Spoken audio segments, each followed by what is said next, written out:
Assalamualaikum warahmatullahi wabarakatuh. Pada kesempatan ini saya akan membahas materi tentang regresi linear berganda. Ya, sebelumnya kita telah membahas materi regresi linear sederhana. Jadi perbedaan antara regresi linear sederhana dengan berganda. Kalau sederhana itu hanya memiliki satu variabel bebas, sedangkan untuk berganda ini memiliki lebih dari satu variabel bebas, ya. Jadi lebih dari satu variabel bebas. Untuk perumusannya seperti ini ya perumusannya. Kalau untuk kegunaannya, regresi linear berganda ini digunakan untuk mengukur pengaruh antara lebih dari satu variabel prediktor atau variabel bebas terhadap variabel terikat. Ya, jadi rumusnya Y sama dengan A ditambah B1 X1 ditambah B2 X2 ditambah seterusnya Bn Xn, di mana Y ini adalah variabel terikat, ya. A ini adalah konstanta, kemudian B1 B2 adalah koefisien regresi, sedangkan X1 X2 adalah variabel bebas, ya. Kalau dari contoh sebelumnya saya sudah menjelaskan tentang regresi linear sederhana, di mana contoh sebelumnya adalah kita ingin melihat tingkat penjualan dari perubahan biaya iklan, ya, biaya iklan. Tingkat penjualan ini Y, sedangkan biaya iklan itu adalah X. Ya, jadi semakin tinggi biaya iklan, tingkat penjualan juga semakin besar. Ini kalau regresi linear sederhana. Kalau regresi linear berganda ditambahkan variabel bebasnya, variabel X. Ya, misalnya ditambahkan biaya produksi, ya, sebagai X. Ya, jadi kalau biaya iklan misalnya X1, biaya produksi X2. Jadi ada dua variabel bebas yang mempengaruhi variabel terikat atau tingkat penjualan. Ya, jadi tinggal nanti dilihat di sini yang mana yang lebih berpengaruh. Kita bisa lihat yang mana yang lebih tinggi pengaruhnya, apakah biaya iklan atau biaya produksi terhadap tingkat penjualan. Ya, kalau dilihat dari persamaannya, nanti tinggal kita membuat persamaan regresi linear bergandanya, di mana X1 di sini adalah biaya iklan tadi dan X2 adalah biaya produksi yang kita ubah.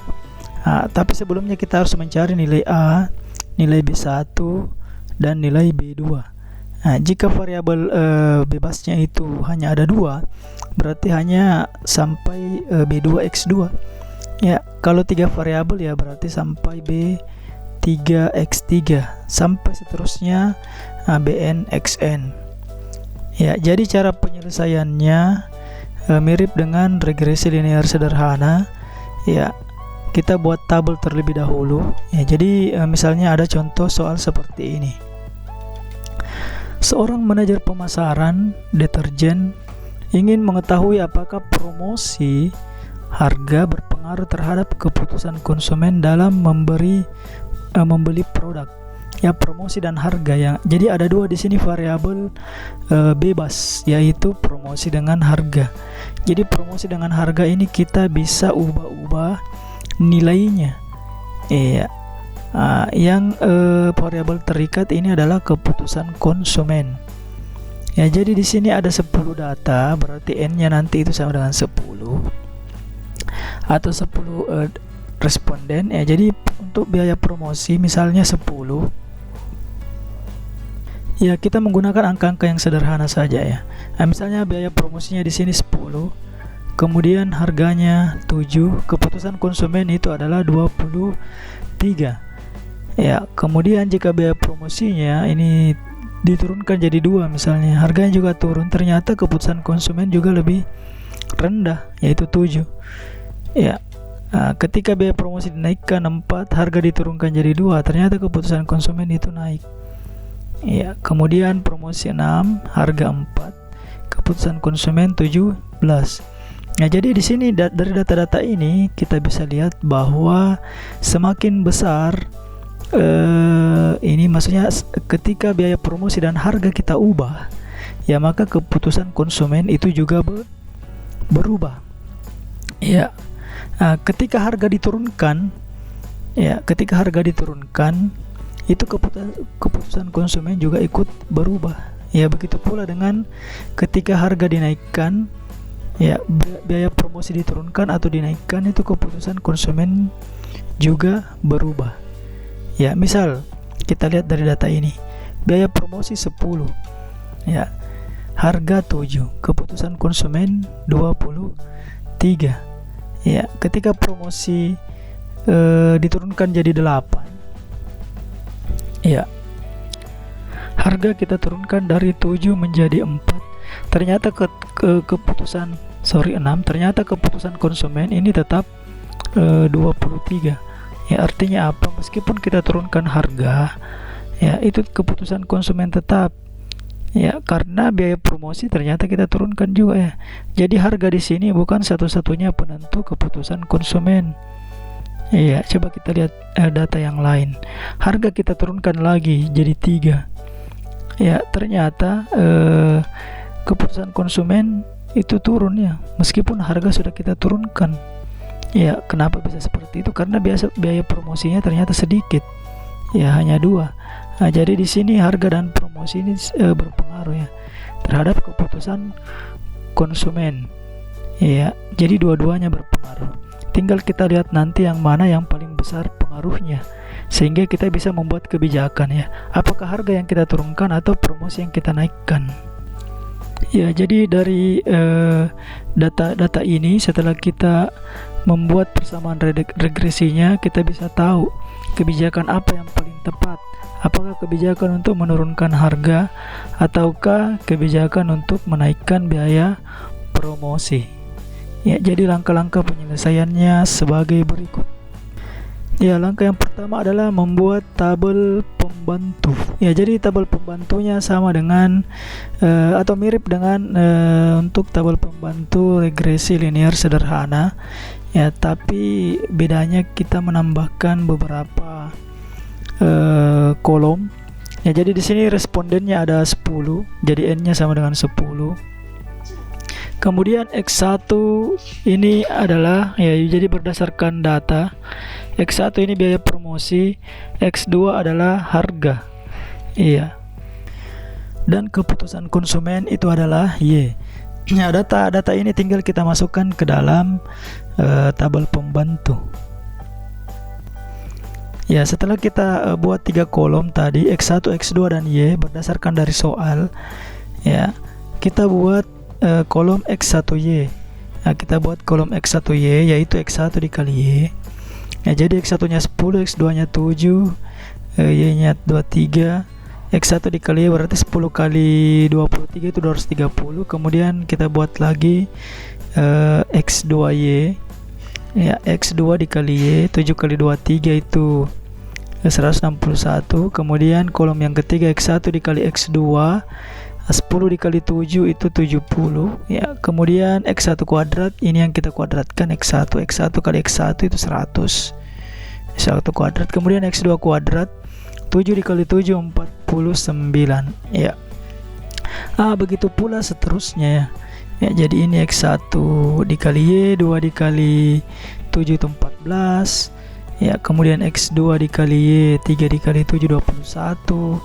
Kemudian X1 kali X2, 2 dikali 3 6. Ya, kemudian X1 kuadrat, 2 dikali 2 4. Kemudian X2 kuadrat, 3 kali 3 9. Ya, jadi sama untuk data yang lain ya. Nah, jadi setelah kita buat nanti X1Y ini semuanya, tinggal kita jumlahkan ke bawah ya. Jumlahkan ke bawah, hasilnya nanti 1122. Ya. Nah, kemudian X2Y juga dijumlahkan ke bawah. Begitu pula dengan X1, X2 dan Y. Ya, ini dijumlah ke bawah, ini semua dijumlah ke bawah. Hasilnya 60. Jadi ini 60 adalah sigma X1. Yang 40 ini adalah sigma X2. Kemudian ini 170 adalah sigma Y. X1Y itu sigma X1Y. Kemudian 737 ini sigma X2Y. Ya. kemudian ini sigma X1 X2, ya ini sigma X1 kuadrat. 182 ini adalah sigma X2 kuadrat. Ya, apa gunanya kita buat tabel pembantu seperti ini? Supaya nanti tinggal kita masukkan ke dalam rumus. Ya, tinggal kita masukkan ke dalam rumus. Jadi rumus untuk regresi linear berganda seperti ini. Ya, jadi ini rumus untuk regresi linear berganda. Ya, di sini kan ada 3 rumus atau 3 persamaan. Persamaan 1, persamaan 2, dan persamaan 3. Persamaan 1, sigma Y sama dengan A dikali N ditambah B1 dikali sigma X1 ditambah B2 dikali sigma X2. Persamaan kedua, sigma X1 dikali Y sama dengan A dikali sigma X1 ditambah B1 dikali sigma X1 kuadrat ditambah B2 dikali sigma X1 kali sigma kali X2 ya. Kemudian persamaan ketiga, sigma X2Y sama dengan A dikali sigma X2 ditambah B1 dikali sigma X1 X2 ditambah B2 dikali sigma X2 kuadrat. Ya, jadi tadi tabel pembantu gunanya ya, jadi yang sigma ini semua tinggal dimasukkan angkanya ke dalam ini. N-nya tadi itu, dimana N ini adalah jumlah data, N-nya 10 karena datanya 10. Ya, tinggal dimasukkan ya. Misalnya ini sigma Y, ini tadi persamaan pertama, kedua, ketiga. Ya, sigma Y ini kan 170 ya. Jadi dari data sigma Y ini adalah 170. Ya, kemudian A ini kita tetap tulis A karena nanti kita mau cari A, B1 dan B2. Ya. Kemudian B1 ini tetap tulis B1, sigma X1 itu 60 ya, dari data ini sigma X1 itu 60. Kemudian ditambah B2 tetap kita tulis B2. Kemudian dikali sigma X2 itu 40. Iya, sigma X2 40. Ya, dan seterusnya ya. Jadi ini kan nilainya sudah ada, sigma X1Y, sigma X2Y, sigma X1 X2, sigma X1 kuadrat, sigma X2 kuadrat. Ya, jadi nanti tinggal dimasukkan ke sini. Ya, masing-masing dimasukkan ke sini ya. Setelah itu didapatlah persamaan ini. Ya, persamaan 1, 2 dengan 3. Ya, dimana persamaan 2 ini sigma X1Y itu 1122. Ya, ini 1122, di sini sigma X1Y. Kemudian sigma X1 itu 60, A tetap ditulis. Sigma X1 kuadrat itu 406, B1 tetap ditulis. Kemudian 267 sigma X1 X2 B2. Dan seterusnya, begitu pula untuk persamaan 3. Jadi nanti kita akan mendapatkan 3 buah persamaan. Ya, kita mendapatkan 3 buah persamaan. Dari persamaan inilah nanti yang akan kita cari nilai dari A, B1 dan B2. Ya, jadi kita harus mengetahui cara mengeliminasi 3 buah persamaan dengan 3 variabel, yaitu variabel A, B1 dan B2. Ya, kalau eliminasi untuk 2 variabel itu biasanya gampang ya, tapi ini 3 variabel. Ya, jadi bagaimana caranya atau bagaimana triknya? Ya, jadi triknya adalah yang pertama kita eliminasi dulu variabel yang angkanya paling mudah. Ya, di sini kan ada 3 variabel, yaitu variabel A, B1 dan B2. Ya, jadi kita mencari angka yang paling mudah terlebih dahulu. Kalau kita lihat dari persamaan 1, 2, 3, yang paling mudah di sini kita hilangkan adalah variabel A. Kenapa? Karena angkanya sederhana. Ya, angkanya itu 10, 60 dengan 40 dibanding dengan variabel B1. Ini angkanya besar-besar ya. Begitu pula dengan variabel B2. Jadi kita eliminasi A terlebih dahulu. Ya, jadi kita eliminasi A terlebih dahulu. Ya, kemudian untuk langkah awal kita eliminasi persamaan 1 dan persamaan 2. Ya, jadi untuk persamaan 1 dan persamaan 2 ini kita hilangkan masing-masing A-nya. Ya, untuk persamaan 1 A-nya itu 10A, sedangkan persamaan 2 A-nya 60A.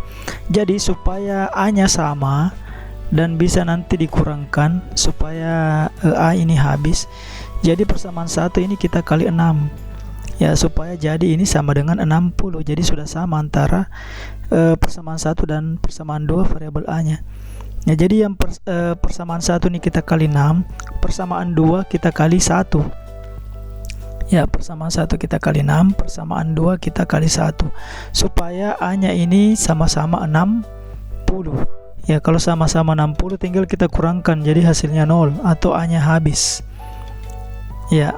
Kalau kita kali 6 persamaan pertama, otomatis ini 170 kali 6, 60 kali 6, 40 dikali 6 ya. Kalau persamaan kedua tinggal dikali 1 saja, ini tetap 1122, 60A, 406B1 dan 267B2 ya. Jadi jadinya seperti ini ya.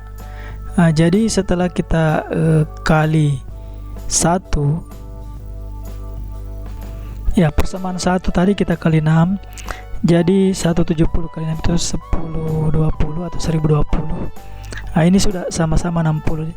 Ini dikali 6 tadi, 60 kali 6 itu 360, 40 dikali 6 240B2 ya. Kemudian ini salah di sini ya. Ini harusnya 1122 karena hanya dikali 1 ya. Jadi hanya ini kita kali 1, jadi tetap 1122 sama dengan 60A tambah 406B1 iya ya. Jadi persamaan 1 ini tadi yang kita kali 6, jadi yang di atas ini adalah persamaan 1 yaitu dikalikan dengan 6, kemudian yang di bawah ini persamaan 2 ini dikalikan 1 saja ya. Hasilnya seperti ini. Setelah itu ini A nya sudah sama, tinggal kita perkurangkan ya. 60A dikurang 60A itu kan 0A ya, jadi sudah habis 0A. Kemudian 1020 dikurang 1122 itu minus 102. Kemudian 360B1 dikurang 406B1, hasilnya minus 46B1.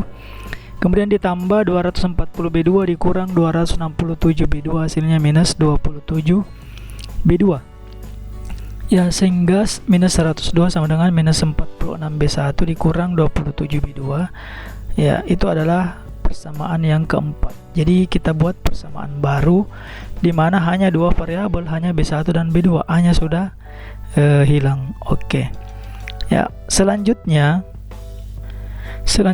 kita mengeliminasi persamaan 1 dan 3 atau bisa juga 2 dan 3, tergantung yang mana angkanya paling mudah ya, karena 1 dan 2 kan sudah ya. Kalau kita lihat di sini angka yang paling mudah ini adalah 10A dengan 40A. Berarti kita pakai persamaan 1 dan 3, kita eliminasi dan tetap dihilangkan A nya ya. Kalau yang pertama tadi kita hilangkan A nya, maka yang kedua juga ini kita harus hilangkan A nya supaya sama-sama dua variabel nantinya ya. Jadi kita ambil persamaan 1 dan 3, kita eliminasi lagi. Jadi setelah kita tentukan persamaan 1 dan 3, kita lihat di sini. Ini kan yang di atas 10A, sedangkan persamaan 3 itu 40A. Berarti supaya A nya sama, maka ini nanti persamaan 1 yang 10A ini kita kali 4 ya, supaya jadi 40. Supaya sama dengan koefisien A pada persamaan yang ketiga ya. Tinggal kita kurangkan nanti ya. Prinsip pengerjaannya sama tadi seperti persamaan 1 dan 2 tadi kita eliminasi ya. Jadi setelah kita kali 4 persamaan 1 dan persamaan 3 ini dikali 1, hasilnya adalah sebagai berikut ya. Jadi ini hasilnya. Kita kalikan persamaan 1 dengan kali 4 dan persamaan 3 dikali 1, hasilnya adalah 680 karena 170 dikali 4 680 itu sama dengan 40A. Ini tadi 10A dikali 4, jadi 40A ditambah 24B1 tambah 160B2. Jadi ini tadi persamaan 1 yang kita kalikan 4, sedangkan yang di bawah ini adalah persamaan 3 yang kita kalikan 1 ya. Persamaan 3 tetap 737 sama dengan 40A 40A ditambah 267B1 tambah 182B2. Nah, jadi ini 40A nya tinggal dikurang ya. Nah, 40A kurang 40A ini sudah 0A. Kemudian 680 dikurang 737 hasilnya minus 57 ya. Kemudian 240B1 dikurang 267B1 hasilnya minus 27B1. 160B2 dikurang 182B2 hasilnya minus 22B2. Jadi dapatkan minus 57 sama dengan minus 27B1 dikurang 22B2. Ini adalah persamaan 5 ya. Nah, jadi itu triknya tadi. Jadi kita dapatkan persamaan 4 dan 5 yang sama-sama A-nya sudah habis. Jadi di sini sisa 2 variabel, persamaan 5 juga 2 variabel ya. Jadi itu tadi harus kita hilangkan A-nya ya. Kalau persamaan 4 kita hilangkan A-nya, di persamaan 5 juga tadi kita hilangkan A-nya. Setelah itu ini kita sudah dapatkan persamaan 2 variabel untuk persamaan 4 dan 5. Tinggal kita eliminasi lagi persamaan 4 dan 5 untuk mendapatkan nilai B1 ataukah B2 ya. Jadi kita selanjutnya mengeliminasi persamaan 4 dan 5. Jadi kita bisa memilih apakah ingin mengeliminasi B1 ataukah B2. Jika kita ingin mengeliminasi B1, maka nanti supaya nilai B1 nya sama, berarti persamaan 4 nanti ini kan B1 nya di sini 27 ya, minus 27 ya, artinya di sini kita kali 27, kemudian ini yang di bawah kita kali dengan 46 ya, supaya nanti nilai B1 di persamaan 4 dan nilai B1 di persamaan 5 itu nilainya sama. Jadi kita kalikan dengan ini temannya ya. Jadi kalau di sini 27, di atas dikali 27. Kalau yang di atas ini 46 ya, yang di bawah di sini kita kali 46 ya, hasilnya seperti ini ya. Jadi persamaan 4 kita kalikan 27 dan persamaan 5 kita kalikan 46 ya. Jadi setelah kita kalikan 27 dan dikalikan 46, hasilnya adalah sebagai berikut ya. Jadi ini tadi 2 minus 2754 sama dengan minus 1242 B1 dikurang 729 B2 ya. Ini adalah hasil tadi persamaan 4 kita kalikan 27. Sedangkan ini yang di bawah minus 2622 sama dengan minus 1242 B1 dikurang 1012 B2 iya. Setelah itu tinggal kita perkurangkan ya, karena nilai B1 nya sama. Jadi ini 0 ya, kemudian minus 2754 dikurang minus 2622 itu hasilnya minus 132 ya. Sedangkan ini sudah habis dan ini minus 729 B2 dikurang 1012 B2 hasilnya plus 283 B2 ya. Jadi ini saya jabarkan, berarti minus 132 sama dengan sisa 283 B2. Jadi kalau mau mencari B2, tinggal ini ke bawah ya. Jadi minus 132 dibagi 283 ya, hasilnya adalah minus 0,466 ya. Jadi sudah didapat nilai B2. Selanjutnya tinggal kita cari B1 ya, tinggal kita cari B1 ya. Dengan memasukkan B2 bisa dimasukkan ke dalam salah satu persamaan, ke 4K atau ke 5 ya.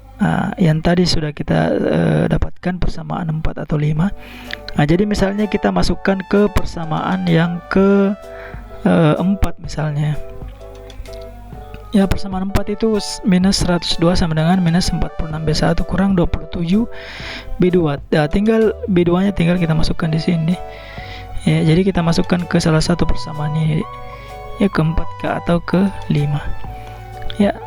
Tinggal kita masukkan ini tadi ya ke persamaan keempat Ya, jadinya minus 102 sama dengan minus 46 B1 ditambah ini kita kalikan 27 kali 0,466 tadi, hasilnya plus 12,582.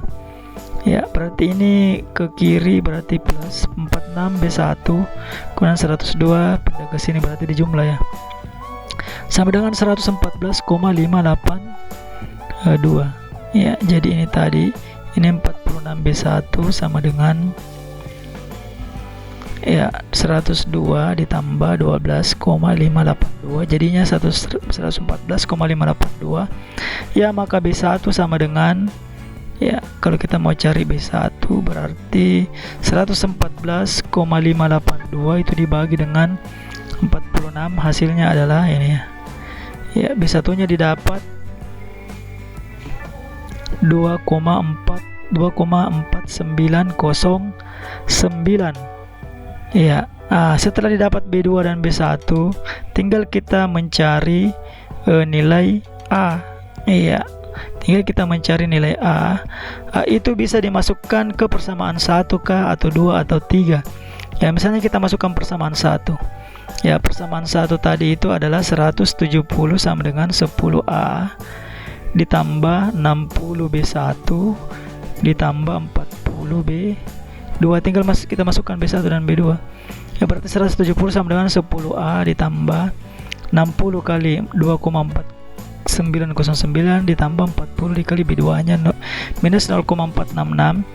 Jadi 10A ini kalau kita kalikan hasilnya 149,454. Ini juga 40 kali minus 0,466 hasilnya 18,640 minus. Ya, setelah itu tinggal kita selesaikan, didapatkan nanti A itu 39, ini 10A ini kalau kita jumlahkan ini tadi 39,186. Jadi untuk mencari nilai A berarti 39,186 dibagi 10 hasilnya adalah 3,9186. Ya, jadi didapatkan A itu adalah 3,9186. Ya, jadi sudah dapat nilai A, B dengan B2. Jadi setelah kita dapatkan itu kita buat persamaan regresi. Persamaan regresinya itu Y sama dengan A ditambah B1 X1 ditambah B2 X2. Ya, jadi tinggal kita dimasukkan nanti ya. A nya ini adalah 3,9186, B1 nya itu 2,4909, sedangkan B2 nya 0,466. Ya, berarti nanti persamaan regresinya didapat Y sama dengan 39186 ditambah 2,4909 X1 dikurang 0,466 X2. Ya, apa gunanya kita dapatkan persamaan regresi? Supaya nanti ketika kita membuat nilai X1 dan X2, ya, kita bisa mengubah nilai X1 dan X2 dan kita bisa prediksikan berapa nilai Y. Ya, kalau di tabel misalnya di soal tadi ini, misalnya kita masukkan nilai promosi 9 misalnya, kemudian harganya 2. Ya, itu kita bisa misalnya kita 9 di sini harganya 2. Kita bisa hitung berapa kebutuhan konsumen. Ya, jadi seperti itu ya. Dengan memasukkan nanti 9 dan 2 ini ke persamaan regresi yang kita telah dapatkan. Iya. Nah, jadi tinggal dimasukkan di sini. Berarti kita bisa cari sama dengan 3,9186 ditambah 2,4909 dikali dengan, ya, kalau X1 nya tadi kita masukkan 9, ya, X2 nya kita masukkan 2, berarti dikurang 0,466 dikali 2. Ya, maka nanti didapatkanlah hasil dari Y. Ya, jadi kita bisa prediksi tadi ya, dan kita bisa lihat yang mana kira-kira yang lebih berpengaruh, apakah biaya promosi ataukah harga yang lebih pengaruh terhadap keputusan konsumen. Iya. Jadi bisa kita lihat dengan memasukkan biaya-biaya promosi dengan harga ke persamaan regresi ini. Iya. Ya, kalau kita lihat dari nilai persamaan regresi, ya ini koefisien dari X1 yaitu biaya promosi itu 2,4 ya. 2,4909 ini lebih besar daripada koefisien untuk penurunan harga yaitu hanya 0,4 ya. Artinya dengan melihat persamaan regresi ini, kebijakan yang tepat sebetulnya lebih baik kita menaikkan biaya promosi ya dibanding dengan menurunkan harga. Ya, jadi biaya promosi sangat berpengaruh terhadap keputusan konsumen dibanding dengan menurunkan harga. Ya, hal ini mungkin ya berlaku bagi barang-barang yang masih belum dikenal oleh masyarakat ya. Ya, mungkin kita akan mendapatkan data yang berbeda ketika barang tersebut ya sudah dikenal oleh masyarakat ya. Ya, jadi untuk barang-barang yang mungkin belum dikenal oleh masyarakat ya mending kita menaikkan biaya promosi dibanding dengan menurunkan harga ya.